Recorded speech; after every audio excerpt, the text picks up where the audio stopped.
Ladies and gentlemen, please welcome your Star Wars Weekend's host, a man with the freakish vocal range and 3 first names, James Arnold Taylor.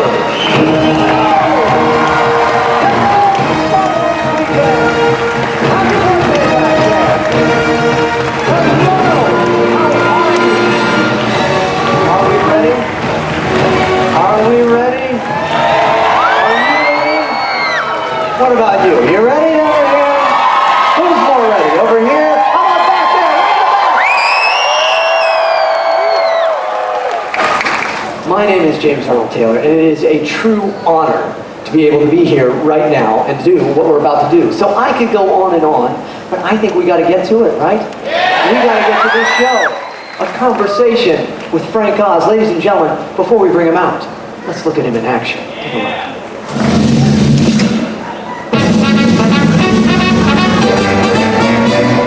Don't be scared. Teaching Bernice here how to play checkers. Your move, Bernice. Bernice? Yes, now to our story. Big time showbiz. Waka waka waka. Work hard, lad. Take the laughs when you can get them. Hi there, Mr. Oz.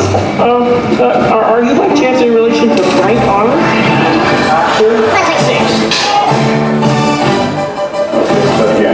No, well. Trying to make a movie, and not a film? Action. He's never gone! Okay, bye-bye. Thank you.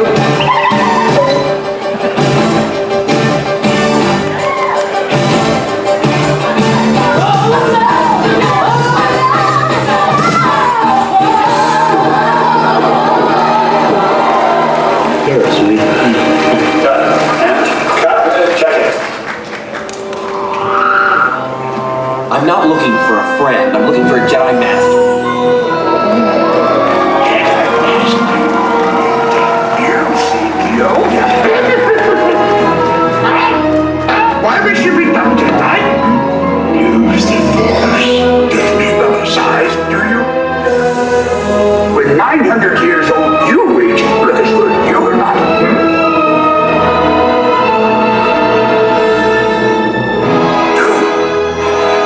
Do not. There is no try. You must feel the Force around you. Mr. Frank Oz!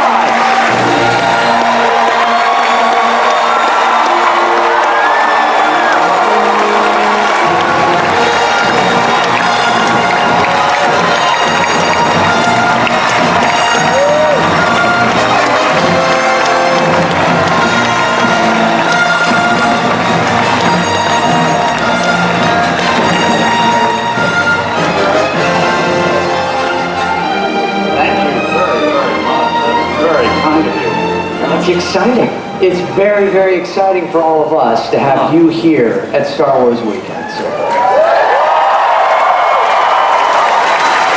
I ask you a question? Yeah. How many of you were planning to come here and it happened to be that I'm here? Anybody? One or two? Yeah. How many people came here not because of me?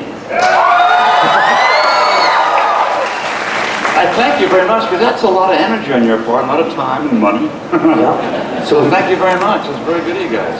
Thank you. Yeah. So we better make it worth it, boy. I'm telling you. Oh man, is this your first time at Disney World?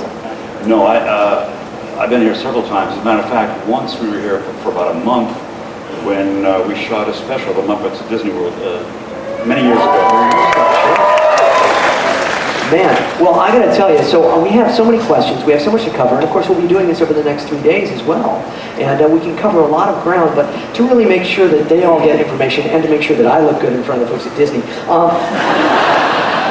the most important thing, let's go back a little history. I'm gonna move my chair a little bit. They can't see. You can't see there? I Sure. can see my shoulder, You right? can do Is that better? whatever you want to do. There you go. There it is. That's better. Yes. Frank Oz on display. Going to be here for the next half hour. But history-wise, you were born in England. I was. And then you came here about 5 years old or so? Yes. And Oz is not entirely your name. No, my real name is Osnowitz, and I'm very proud of it. I have it in my passport. My children are Osnowitz. But when I was in school, my brother was called Big Oz, and I was called Little Oz. And when we were doing a TV show, when I came to New York in 1963, when the star introduced me, he couldn't pronounce Osnowitz. So somebody suggested Oz, and that turned out to be it. It's stuck, and it's been very cool ever since. Yeah, It's it's nice. But then, so your parents were puppeteers.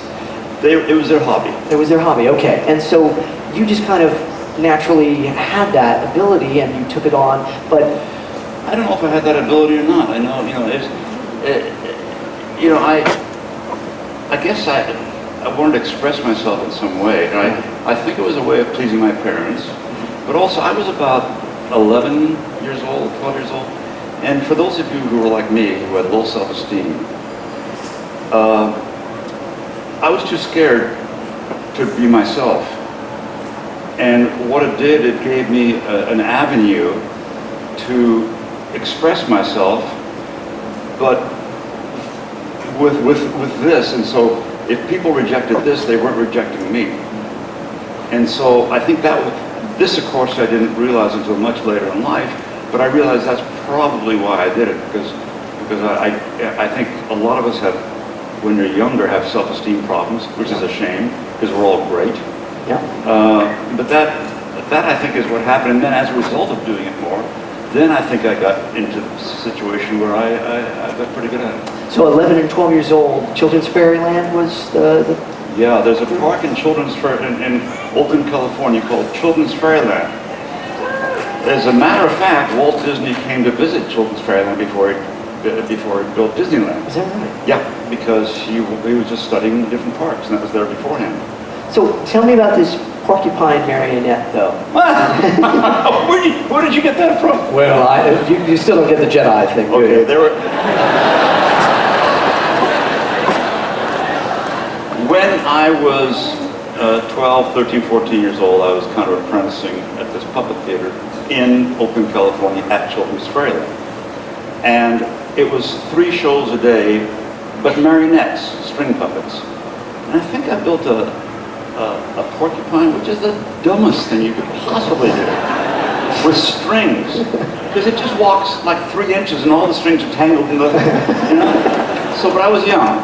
Yeah, but you did it. It was good. But then at 17, you met a gentleman that really, I think it's fair to say, changed your life. Oh, completely changed my life. Yeah, I was 17, and there were these puppet conferences. I never went to them, but this one had a contest, and when I was there, I won the contest, and so Jim happened to be there. Jim Henson and his wife Jane.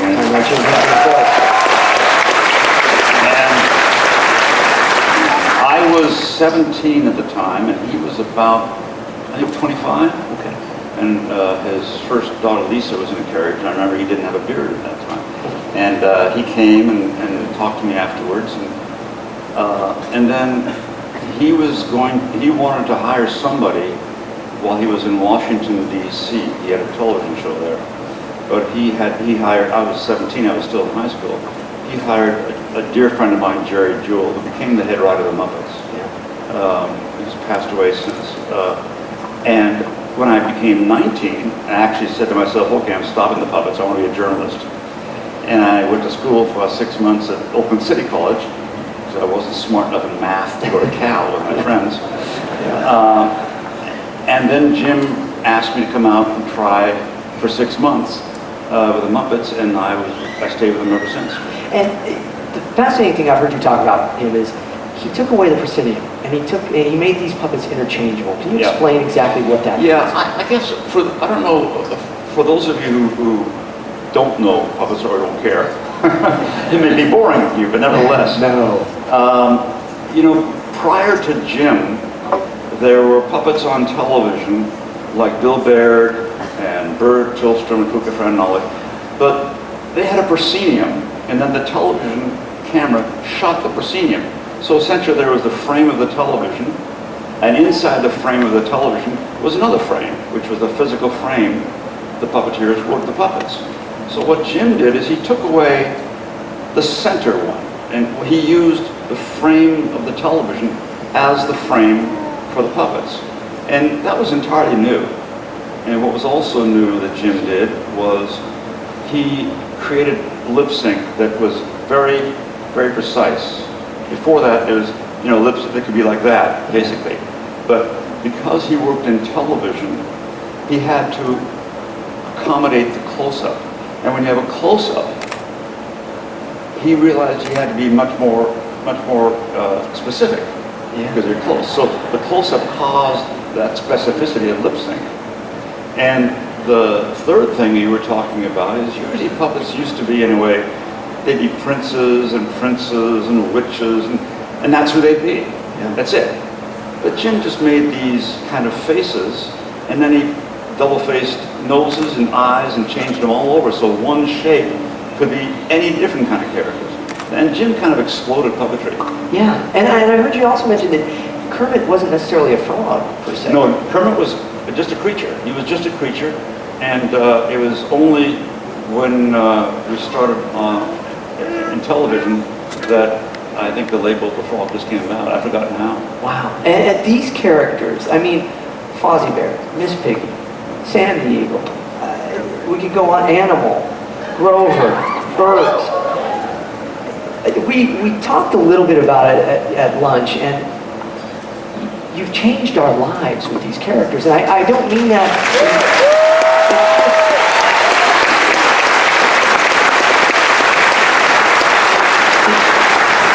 amazing, and I don't know how you as a person that has been a part of all this, that, as you said, it was just a gig, and then all of a sudden it becomes this... Yeah, I was a performer. I was Jim's main performer, and so, I never, you can't think that it's going to happen like this. You just don't. You just put your nose to the grindstone and you work every day, and you work hard and you have a lot of fun. That's when Jim taught me. Jim taught me that you can work like hell, but still have a lot of fun, no matter what you do. Yeah. So as James said, when Sesame Street, for instance, came out, we did a pilot, and we thought, okay, that was fun. Who knew it was going to go on for so long? And I want to say something here about you talking about all my characters, which I'm proud of. Sure. But I'm up here, and I'm getting all the credit here, but no one works in a vacuum, right? My characters would never be the way they are if I didn't work with my fellow performance characters. That's when one finds a character, when one plays off another character. If I was just alone, and I would be lost. I couldn't create a character as lasting. So, the other performers, Richie Hunt, who passed away, did Beaker and everything else, and Jerry Nelson passed away recently, and he did Floyd and so many others, and the costumers and the workshop people, and we have Dave Gold still, and all these people. I'm here getting credit, but all these people are the ones who really should also be up here with me on the stage. And of course, the one person more than anything else is Jim. Jim is the one who gave me all the opportunities and all the support. And I wouldn't be here if it wasn't for Jim. Well, he credited you as one of the main reasons the Muppet Show was funny. And but he had no sense of humor. I can say that because I love him. Yeah. And were the two of you opposites from each other? Full to be opposites. Yeah. This is why Bert and Ernie worked so well. Yeah. In the very beginning, before Sesame Street started, the first show, we had these two characters, and I'm not quite sure where the names Bert and Ernie came from. Oh, really? I was going to ask. Yeah, I don't know. People thought they came from a movie and things. I don't recall. Okay. But I know that in the beginning, when you started with a character, you'd work in front of a mirror. Nowadays, or that was before the video was accessible. And so Jim and I worked in front of a mirror, and he first tried Bert, and then I tried Ernie, and we played around, and it just wasn't working. And then I tried Bert, and he tried Ernie, and it started to gel a little bit. And I think it's partly because, as you say, Jim was this extraordinary human being who went with the flow. He was He was the strongest man I've ever met in my life. Strong in character and physically strong for what he said. See, but his character as a human being was just, he never just fought against things. So for Ernie, he was very playful and he did that. Me, I was neurotic. I fought against up the current. And Bert was more that way for me. So, were you the straight man usually? I was a straight man in the group always then, or was it? I was a straight man with Bert, but when I did Piggy, Kermit was the straight man. Yeah, so it was a flip flop. But in real life, when it was the two of you, were you the straight man usually? No, I don't think we had a straight man. If anything, I was the instigator there. But in Bert and Ernie, Jim was the instigator. Yeah. Jim really loved playing, and that's where he got his best work done, by playing. One thing about Bert, though, is, Ernie has hands, He has two hands, one hand broke to somebody else. And so Jim had a lot of fun that way. I had Bert, and he was a stick.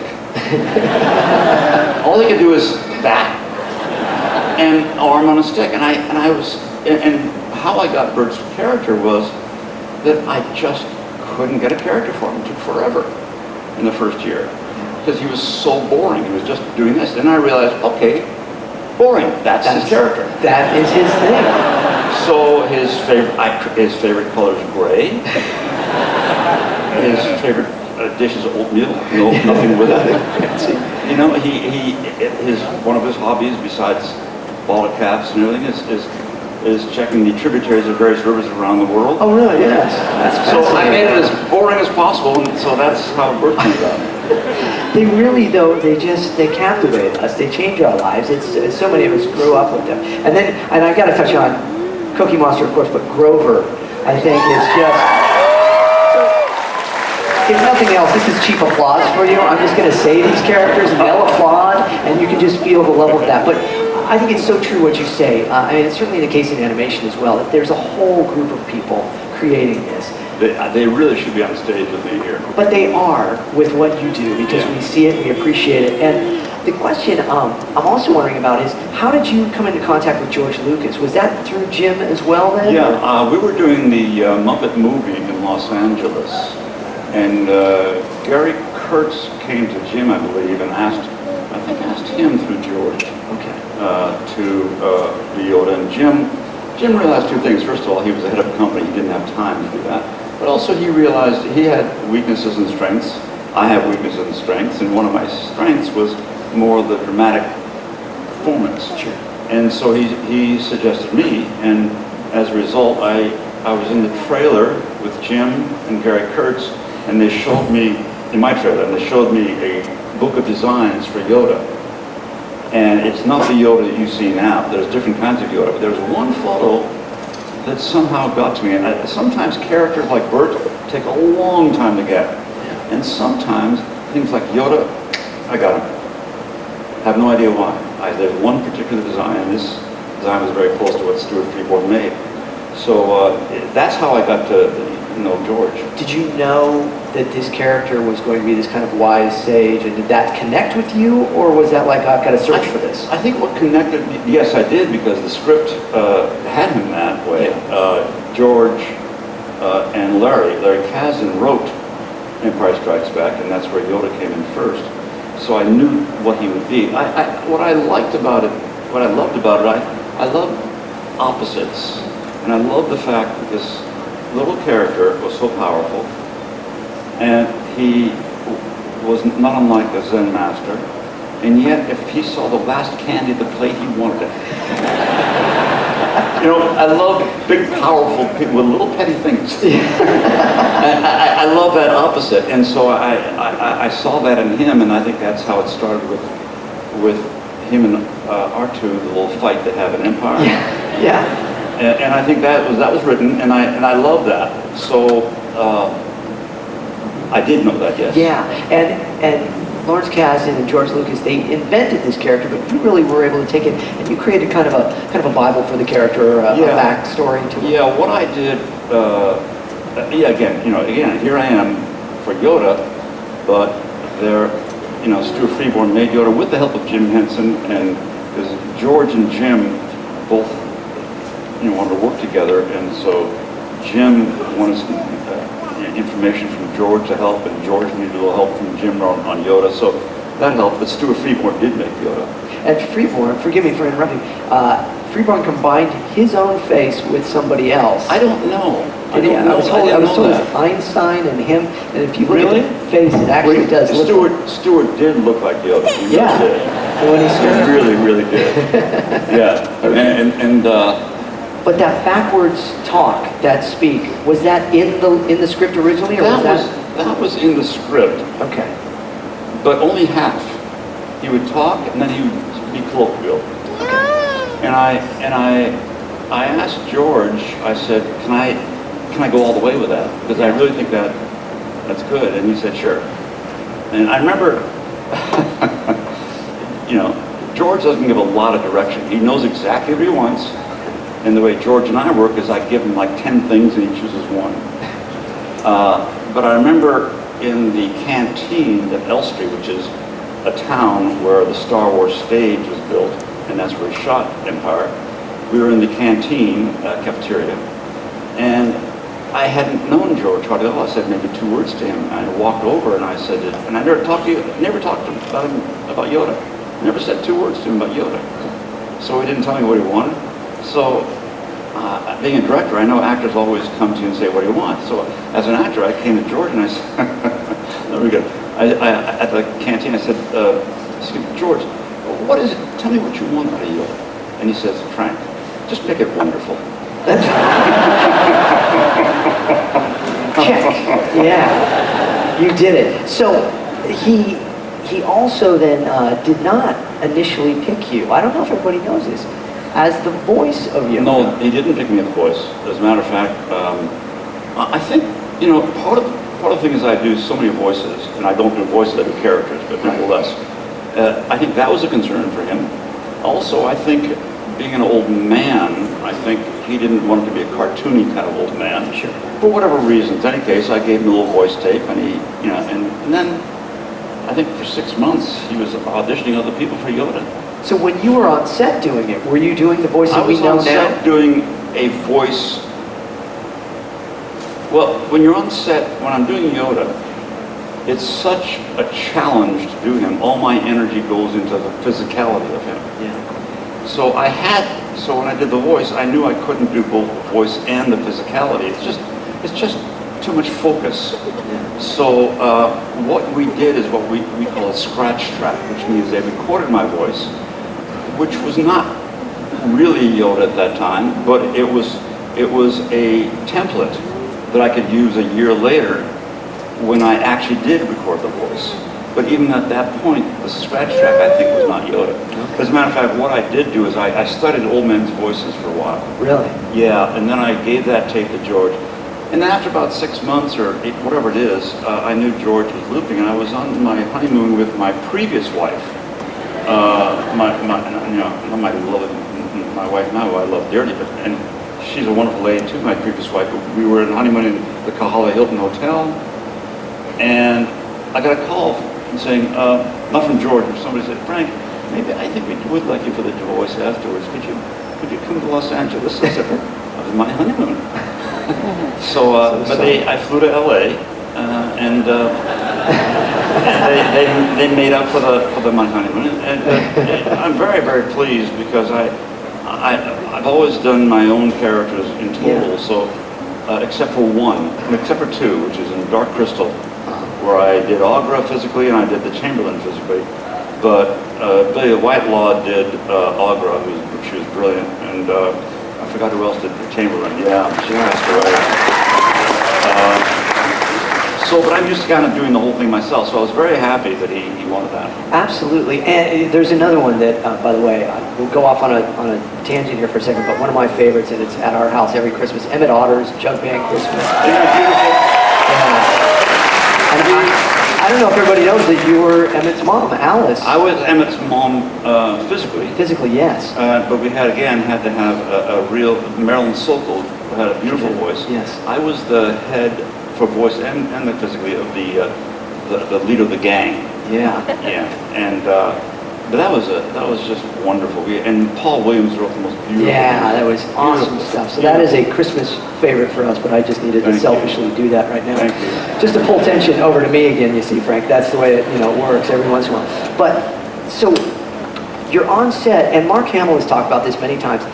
He had you in his ear, and then every once in a while, the radio frequencies would come in and he'd get like the Rolling Stones singing instead of Yoda. I don't know if you knew that. I didn't know that. But he also talked about the fact that this character came to life with the little nuances. The leg coming up over when he's getting up on the rocks and things. And it's all of those things that without you, he was saying, it wouldn't have happened the same way. Where is your perspective of that? You're underneath the sets. Well, let me say one thing about that is that, the key to Yoda is struggle. He's very, very old, and he's struggling. And he's struggling in many, many ways. He's struggling, first of all, physically, to be able to stay alive, to help the Jedi. He's struggling to actually connect with Yoda. And that's not easy, to connect with something that's not flesh and blood. And so Mark deserves a lot of credit for making Yoda come alive, because he believed in him and really gave, when an actor you give and take, and he did that. So Yoda would never have been as successful and as soulful if it wasn't for Mark. Well, the fascinating thing is the sign of two very humble men is you both say the same thing about each other in that, and so it's great. So that is wonderful to hear. And that was very much a solitude too. It was just basically the two of you on set with the crew. Right. You didn't have Harrison and Carrie and all of them. Now, did you get to see them at all during? Oh sure, sure. I got to see all those guys when we were doing press. It was fun. Yeah, okay. It was fun. And then you come back for And Jedi. again, also I saw him, on the other movies I saw him too. Yeah, that's okay. So I was going to say, in Jedi you come back, and was it different working with a different director? Because Kirshner, when we haven't talked about Kirshner, there's so much to talk about, but Irving Kirshner directed. Kirsch was another key component of Yoda. What happened is, all these people, Yoda, the costume was made by people, Yoda was made by Steve Freeborn, Yoda was designed by somebody, Yoda was written by Larry and George, all these people, and all I did was put it together, okay? I just made it alive. And I didn't just make it, I didn't want it to be, if I did a good performance, or even a great performance, it wouldn't have been enough. I had to make a transcendent performance, so you don't see him as a puppet. Yeah. That was the key thing for me. But I was one fortunate enough to be able to bring him to life. And, I got off the subject. You were saying... Oh, well, we were talking about Kirshner and his direction. Kirshner was a very key person in that, although, when Kirsch is so funny. When I was working Yoda, Dagobah was about 4.5 feet, 5 feet lifted off the ground, the entire set. In part for the water, but in part for me, because I was underneath. And I was working Yoda underneath, and I remember Kirsch was giving directions to Yoda. And I'm shouting, Kirsch, I'm down here, it's me! But Kirsch was a very important part of Yoda too. Well, and again, that also goes to talk about the importance of that character being believable and how he was even on set right there. So that is fantastic. And then he becomes a CG creation. Well, now in the prequels, in episode 1, he was again a puppet, but now he's since been replaced with CG. Do you have any feelings one way or another as like how you prefer to do him? Obviously, I would think you prefer him as a puppet. I prefer him whatever's necessary for the story. See, that's great. Yeah. And when Yoda had to do battle, and that was the story, there's no way in God's earth it could be a puppet. That's true. I mean, you see him jumping around. There's no way, and it wouldn't have been as powerful. So George had to follow the story. I mean, you have a story, you've got to be true to it. And that's the only way in which you can be true to it. So I was supportive of that, Yeah. Well, I support the story, whatever is necessary. It's beautiful. Do you find it different? I mean, so often you go back into loop and you're doing voice work, much like I do then in the studio. Is that a lot different than when you're actually performing it, though, as opposed to when you're just in there? Oh yeah, I can concentrate only on the voice then, and I'm very, very, I'm frame specific there, just like you are, and it's much easier for me because I'm not thinking about all the other physical things I've got to deal with. So I just deal only with what I see on the screen and just the voice. And also, people, I don't know if you guys are film people, but people say, oh, looping takes away the spontaneity. And I disagree. I think the opposite. I think you can do a lot more with looping. Much more opportunities to be spontaneous and alive and richer with looping. I agree, but I'm biased as well. So, but, you know, there's so many different things we can cover. And again, by the way, looping it means ADR, which means additional dialogue recording is ADR, which means once you shoot a character or a person, sometimes the sound isn't good, or the person's voice isn't right, or has a cold. So you go in months later and they show the performance on the screen, and then you say the dialogue in a mic and put the new voice on the screen. It's called looping because at one point the film was on a loop. Yes. And they did it. Thank you, sir, for that bit of information. It's as though you're a director and you like things. See the segue? I'm a master of the segue, Frank. Master of the segue. And I don't mean that little writing thing. As a director, you have directed some really awesome things. And it started co-directing, but you kind of say, well, I didn't really co-direct it. That was Jim Henson. Dark Crystal was your first directing job for film? Yeah. And here's the truth, okay? I helped Jim direct his movie. I co-directed because Jim didn't give a damn about titles. All he cared about was quality. And I'll never forget this, because actually I wanted to be a director always, theater director really, but I gave myself 10 years to be a director. I said I wanted to get, and so I learned as much as I possibly could, but before that time, 10 years was up, we were on a flight to London, and Jim had already been working on the Dark Crystal, the characters, the costumes, and everything, for about a year and a half. And I had not been involved hardly at all. And we went to London. I think I was going to work with him on that. And he said, in Jim's quiet way, he said, Frank, you want to direct this with me? And I said, Jim, I never directed it. This is huge. And I never directed anything like this before.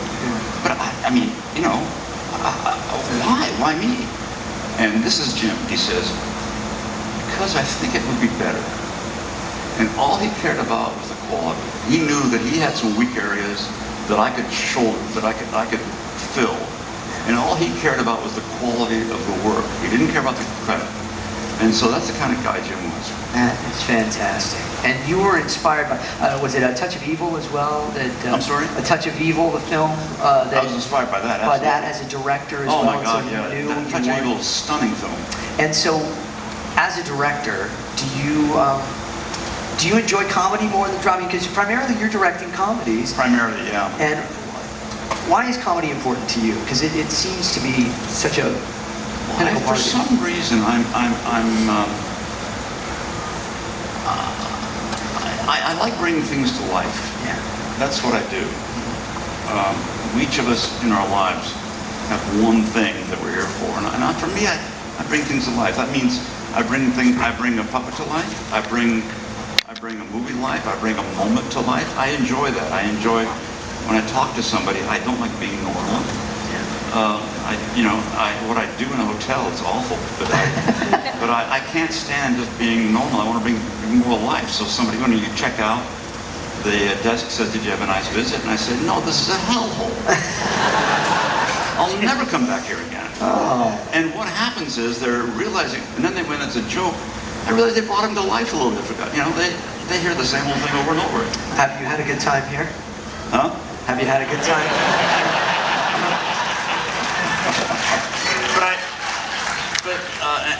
Anyway, that's what I do, and I think, again, I lost the focus of the end. Oh, that's all right. I didn't have any focus anyways.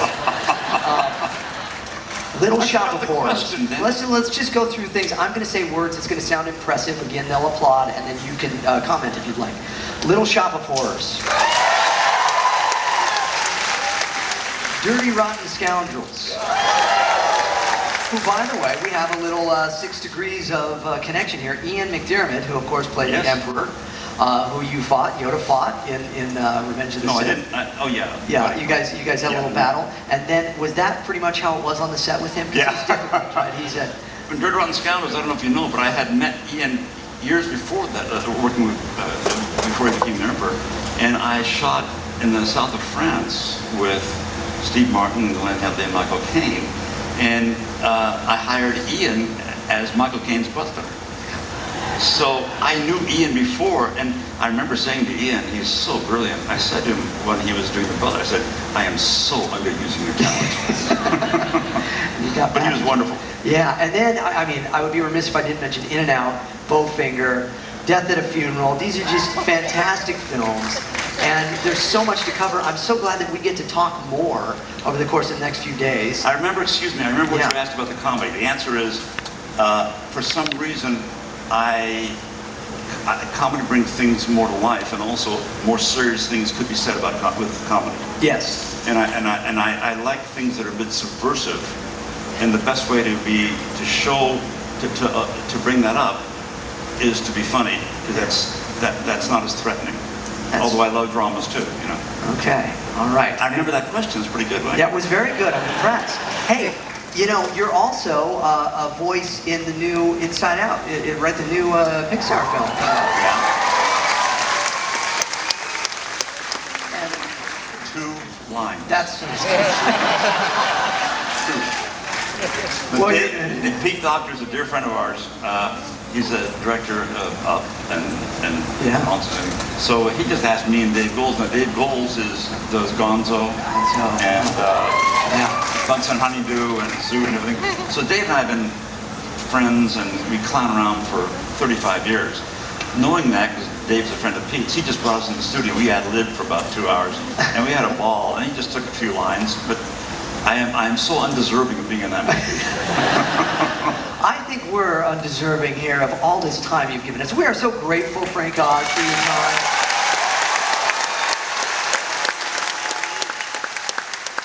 Is there anything you would like to say to all these beautiful people here before we finish? That surprises me. I just want to thank them for coming. I mean, that's, you know, were you guys in the parade at all? Anybody see that? Yeah. It was weird because I can't stop and talk to you guys. I can't stop and autograph. I can't do it because then it's just too much. But when I see the kids, I see myself, because I was in the audience in the parade when at my age it was Hopalong Cassidy, a big Cabo star, and I was in the parade. I was in the audience there and watched him go by, and I was thinking, if I could only have his autograph, only an autograph. And so, and same thing when my dad brought us to the 49ers games or the Raiders games, I want to go down there and get the autographs of the players. So when I see kids in there, I see me, and so it hurts me not to be able to do anything, but I can't. Well, I think we appreciate you just the way you are. Ladies and gentlemen, please, Mr. Frank Oz.